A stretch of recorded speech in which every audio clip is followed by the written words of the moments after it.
What is going on, everybody? Welcome back to the channel. Obviously, it's Thursday at this point, and Apple has not released a new beta, which again is not necessarily super surprising after we got the public release of iOS 26.5 to the public recently.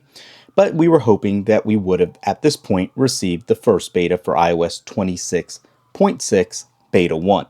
However, if we look historically, we know that the last betas for iOS 18.6 did not come until June, and actually didn't even come until after WWDC.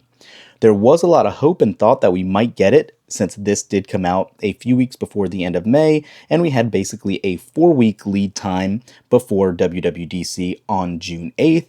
But however, since we are going through this week with most likely 0 new betas, if we do not get one on the 25th next Monday, it could be possible that the next first beta we get is going to be iOS 27, and that is still somewhat exciting, but it is a little surprising nonetheless. Apple typically always has a beta going on for developers to test and make sure their next iteration is good to go. However, it looks like for this cycle, that might not be the case, and we might be waiting till around June 15th for the next beta for their currently available software being 26.6. Now, again, like I said, iOS 27 will be previewed on Monday, June 8th, and we will be able to test that, most likely as the next beta. We will be putting that on our 17 Pro Max as we typically do, with our iPhone Air running 26.6 betas when those do release. As far as that release cycle goes, obviously it's always in flux and it'll come down to what Apple ends up doing. But let me talk to you about how iOS 26.5 is, since it's been a few weeks now from the RC to the actual public release.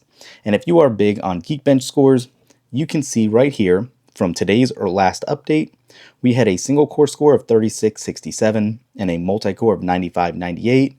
And then a couple days ago, 3609. 9366, 3817, and 9759.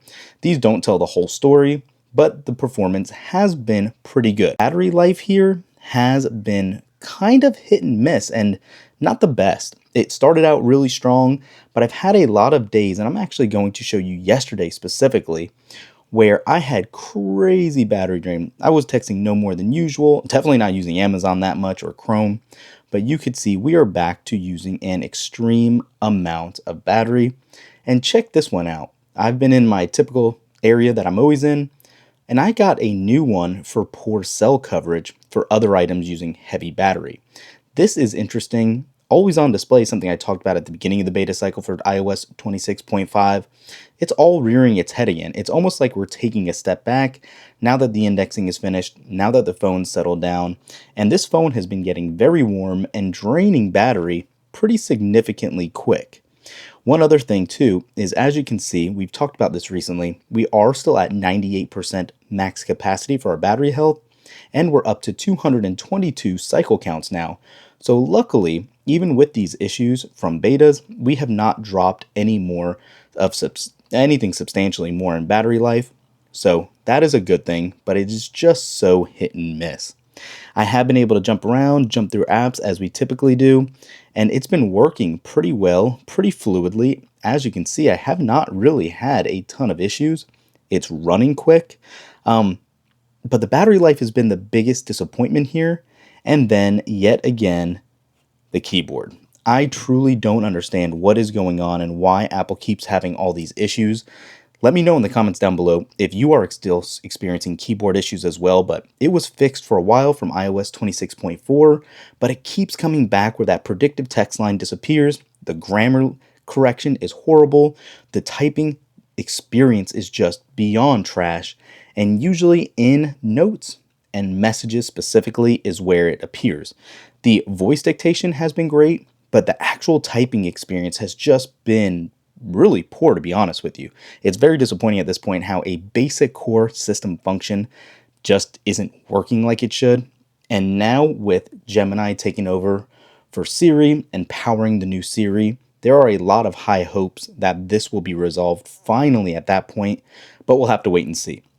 What I don't want to see is a new keyboard design with the still stupid backing from the actual current model language that they're using.